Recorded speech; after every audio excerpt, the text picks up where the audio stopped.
Once upon a time there was a naughty little girl who lived near a forest. Everyone called this naughty little girl Goldilocks on account of her curly blonde hair. Anyway, it was Sunday morning to be exact, and Goldilocks' mummy and daddy were playing loud music in their bedroom. They were playing chill-out music. Goldilocks hated chill-out music. "Chill out," she said. "It makes me want to scream." Chill-out music made Goldilocks feel sick, and she had to get out of the house as fast as possible as soon as she heard it. Sometimes her mummy and daddy didn't play music on Sunday mornings. On those days, Goldilocks stayed in bed and read excellent storybooks or watched Anytime Tales on YouTube on her tablet. Her favourite Anytime tale was about a patchwork elephant called Elmer. Anyway, as I was saying, on this particular Sunday morning, her parents were playing chill-out music again. "Such a fail," Goldilocks said to herself out loud. Goldie listened to cool music, to bands like Madness and The Specials, bands her vulgar parents had probably never even heard of. Goldilocks threw on a tea, got inside her dungarees, slipped into her favourite Chinese sneakers, put on her pork pie hat, opened her bedroom window as quietly as she could, and climbed out into the garden, trampling on some flowers by accident, which she felt sorry about. Goldilocks legged it down the garden path, unlatched the gate, and then ran towards the forest. "Why was she running to the forest?" asked a 4-year-old. Well, for a start, Goldilocks never walked if she could possibly avoid it. She loved to run, and run, and run, and run. When she ran, she was happy. No horrible thoughts, nor horrible music could catch up with her. Nothing boring could stop her. When she ran, she couldn't hear anyone shouting at her. When she ran, she was free. After running really fast for quite some time, Goldilocks stopped and bent down, putting her hands on her knees to catch her breath. "Oh no, my sneakers are so muddy." Goldilocks stood up. "Oops, where am I?" She was in the middle of the forest. Now she walked so she could think about what to do next. A big part of being naughty is not thinking about what might happen next.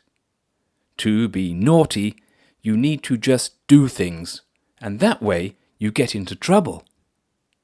Goldilocks was lost. Goldilocks was in trouble. "I'm so lost," she said. Goldilocks followed a forest path which was very soft because it was covered in old leaves.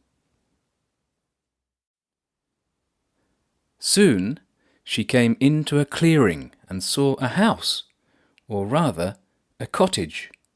A cottage is a cosy kind of house you find in the country and in forests. "I wonder if anyone's home," Goldilocks said to herself. She opened the gate and walked up the stone path which was surrounded by flowers. Her intention, which means what she wanted to do, was to ask the person who lived in this cottage the way back to her house. Her parents would be up for breakfast soon, which on Sundays meant toast, butter and strawberry jam, plus tea and freshly squeezed orange juice. Goldilocks didn't like juice from cartons. She said it tasted old and dusty. "That's so gross," was what she usually said. "So, I expect you are wondering, what Goldilocks took to school for her drink at break time. She took a mini carton of rice milk, along with some real fruit, like a scrumptious English apple or a delicious French nectarine, or some sweet green grapes from Greece.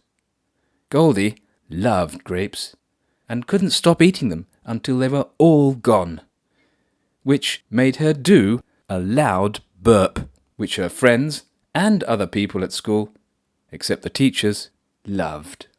Anyhow, Goldilocks was thinking about her Sunday breakfast, which she was missing, and this made her feel really, really hungry. On Sundays, Goldilocks was allowed to watch cartoons with her breakfast. Her favourite cartoon was called Charlie and Lola, which was about another naughty little girl and her very patient brother. Goldilocks didn't have a brother or a sister, which was so annoying. Nevertheless, she had a feeling she might get one soon. As Goldilocks was knocking on the door, she saw that the door was ajar, which means a little bit open. As nobody answered, she pushed it open a bit more and went inside. Goldilocks found herself in a big, old-fashioned kitchen with a stone floor and an open fire at the end of the room with glowing embers. She was so filled with curiosity that she had forgotten to wipe her muddy feet on the doormat. There was a delicious smell. It was coming from a big wooden table. Goldilocks climbed onto a really big chair and saw a large steaming bowl. Ooh, now that looks like... what's it called? She clicked her fingers, which she had only just recently learnt to do. I remember. Porridge. I've read about porridge in my books. Goldilocks read a lot, which meant she knew a lot. I wonder what it tastes like. She picked up a big silver spoon and tried some. "Aye!" she exclaimed. "I've burnt my tongue." And she dropped the spoon. The spoon landed in the porridge with a plop and splashed porridge onto the tablecloth. The spoon then slowly sank into the porridge and disappeared. There were 2 other bowls, she saw. Goldie really wanted to eat this porridge stuff, which she had read so much about. During the week, all she got for breakfast were fake fruit yogurts every day, which had made breakfast, to use Goldilocks' own words, boring. Goldilocks climbed down off the big chair and got onto the next one, which was easier. This time, the porridge was cold and she spat it out, again staining the tablecloth. "Nasty," she said. "Let's try the next one." And, as everyone knows, the third bowl of porridge was just right. "This is so delicious," Goldilocks exclaimed.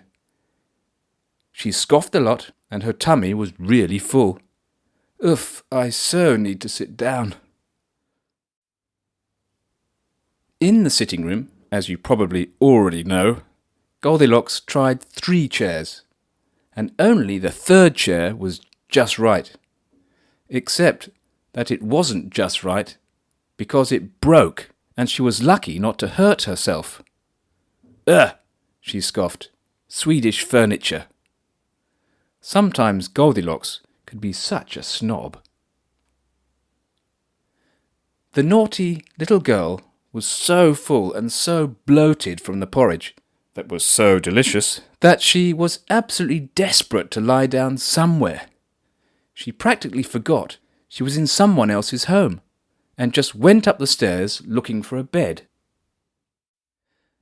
Now, according to legend, Goldie tried all 3 beds, but really she went straight to the smallest one, because she knew that only the smallest bed was going to be just right.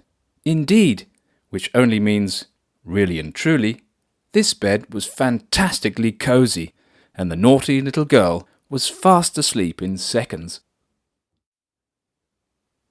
The bears lived in this house, and there were 3 of them: Mama Bear, Papa Bear, and Baby Bear, who was really a bit bigger than a baby, but that doesn't really matter. The bear family were very upset when they saw the mess Goldilocks had made on the kitchen table, and Baby Bear nearly cried when he saw that all his porridge was gone. "You can have mine, dear," Mama Bear assured him. Baby Bear gave his mother a filthy look, which means a nasty stare, and Mama Bear remembered that her little son hated, really, really hated, cold porridge. "I'll make you some more, my little darling," she corrected herself. "But I'm hungry now," complained Baby Bear. "You can have some of mine," said Papa Bear, who couldn't bear it when his son was being difficult with his wife.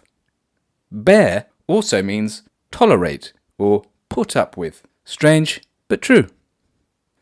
Baby Bear was going to scream, "I hate hot porridge!" to his father, but he hesitated as he noticed, firstly, that Papa Bear was looking seriously angry, and secondly, that both his mother and father were looking down at the stone floor in a strange way. There were small, muddy footprints going into the sitting room. When Baby Bear saw that his chair was broken, this time it was too much for him, and he started crying immediately. "Don't worry, son," assured Papa Bear. "No more cheap Swedish chairs for you. I'll buy you a proper rocking chair made out of Norwegian wood." "With a large red Spider-Man cushion," said Mama Bear with a beautiful and sincere smile. Baby Bear could tell they were telling the truth, and that they really would get him these things. He stopped crying instantly and hugged his parents, one after the other. These muddy footprints continued up the stairs. "What a ruddy cheek," said Mama Bear. "I think someone's looking for a week without cartoons." 5 years without cartoons," growled Papa Bear, who now looked even more angry. Indeed, Baby Bear was scared. "This can only be the work of Goldilocks," said Papa Bear. "The naughty little girl who does loud burps at school," thought Baby Bear with admiration, which means he really liked it when Goldilocks did big burps at school. "That naughty little girl who does big burps all the time," continued Papa Bear. Baby Bear raised his eyebrows. Baby Bear was surprised that Papa Bear knew about the burps. Mama Bear offered to play a card game with Baby Bear in the sitting room. His parents didn't want him to see his lovely, cosy little pine bed all covered in mud with a burping, naughty little girl sleeping in it. That would have been too much for the little bear to bear. Meanwhile, which just means at the same time, Papa Bear phoned Goldilocks' parents. Goldilocks' parents were there in minutes, and once they saw that their daughter was indeed fast asleep in Baby Bear's bed, they accepted the bear's invitation to breakfast. They had just put the toast in when the phone rang, so they were very hungry when they arrived because they had left the house without having time to eat it, and it must have gone cold by now. "I haven't had porridge for years," exclaimed Goldilocks' mum. "I'd completely forgotten just how delicious it is." "Try it with some honey," growled Papa Bear. "Honey, honey," said Goldilocks' father to Goldilocks' mother as he passed her the jar. Goldilocks was not allowed to watch cartoons for a whole week as a punishment for leaving the house without telling her parents. Nevertheless, she now got porridge for breakfast on a regular basis, which just means often, and this made her enjoy her breakfasts, and the porridge kept her full of energy for the entire morning at school, and as a result her grades improved, and so she got more toys and more books as a reward, and could also write longer lists to Santa Claus. And so really it was a very happy ending indeed. And just so you know, a little less than a year later, Goldilocks got a baby sister, which made her happier than you could possibly imagine. Not least because it meant that her parents never played chill-out music on Sunday mornings again, or indeed at any other time. Amazingly, she was never jealous of her little sister. Well, only sometimes, and then only a bit. She loved to read her little sister stories from her excellent collection of storybooks. She introduced her to the Teletubbies, to Upsy Daisy and Iggle Piggle, and then to Dora the Explorer and Diego, and later on, Charlie and Lola, of course. And she loved to build towers out of building blocks, so her little sister could knock 'em down.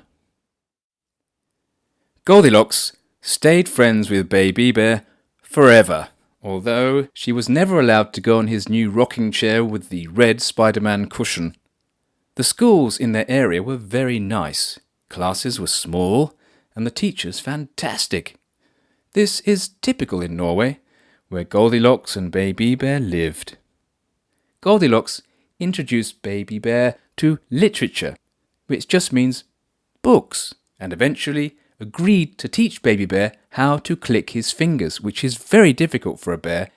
Goldilocks also taught Baby Bear how to burp really, really loudly, although Baby Bear only ever did a loud burp once in front of his father. 5 years without cartoons wasn't worth the risk. Now, imagine you are in Baby Bear's bed, all nice and cosy, listening to the rain on the cottage roof. Sleep well now, and we'll see you in the morning. And you can have whatever you want for breakfast, and watch cartoons as well. Good night. Sleep well. Sweet dreams.